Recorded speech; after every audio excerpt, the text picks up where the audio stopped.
बच्चों तो आज हम लोग पढ़ने वाले हैं गंभारी। गंभारी को आचार्य प्रियव्रत शर्मा ने सोथर में रखा, आचार्य चरक ने सोथर महाकसाय में रखा, आचार्य सुश्रुत ने इसे बृहत पंचमूल आदिगढ़ में रखा है, आचार्य भाव प्रकाश ने इसे गुणोच्चादि वर्ग में रखा है। लैटिन नेम इसका मेलिनिया आर्बोरा, जी साइलेंट है इसे मेलिनिया आर्बोरा कहते हैं, लेकिन जी मेलिनिया आर्बोरा आप लोग याद करेंगे क्योंकि वहाँ स्पेलिंग मिस्टेक हो सकती है, ठीक है। फैमिली इसका बर्बिनेशी फैमिली है, बर्बिनेशी फैमिली के अग्निमांत है, गंभारी है, 2 प्लांट हैं, ठीक है।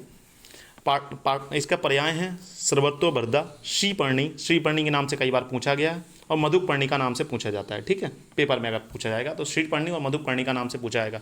सर्वतोभरदा और काश्मारी नाम से कम पूछा जाता है, ठीक है। कभी कभी पता क्या होता है, गंभारी न लिख के वो सीधे लिखते हैं श्रीपर्णी का विस्तृत वर्णन करो, ठीक है, 5 नंबर में, तो वहाँ पर आपको पर्याय याद होने चाहिए। हिंदी में से गंभार कहते हैं, इंग्लिश में व्हाइट टीक कहते हैं।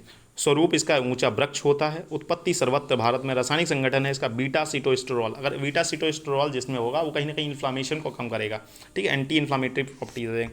मेलिनॉल है, बेंजोइक एसिड है। रस पंचक इसका जो है वो क्या है, इसका रस है मधुर तिक्त कषाय।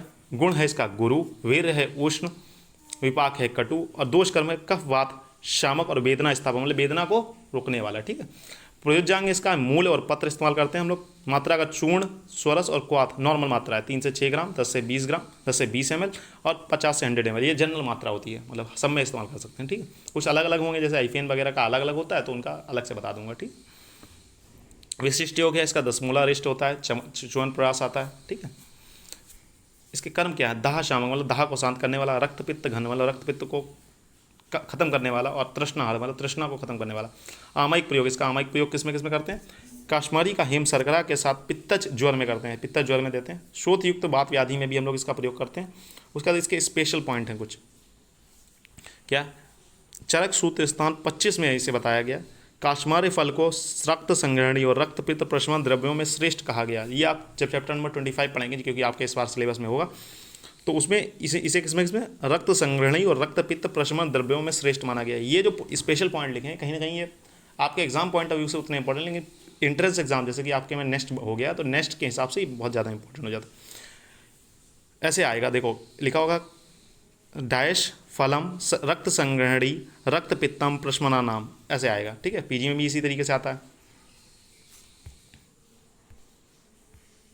दूसरा क्या है, गम भ्यासी मधुर त्रिफला एवं बृहत पंचमूला नाम का, देखो गंभारी डैश होगा मधुर त्रिफला एवं बृहत पंचमूला नाम, ऐसे आ जाएगा। रिसर्च अपडेट जो इसके ऊपर अभी रिसर्च हुई है कि वो एंटीवायरल और हाइपोग्लाइसीमिक इफेक्ट एक्टिविटी दिखाता है, मतलब किसी का ग्लूकोज लेवल बढ़ गया तो हाइपोग्लाइसीमिक इफेक्ट दिखाता है, ठीक है।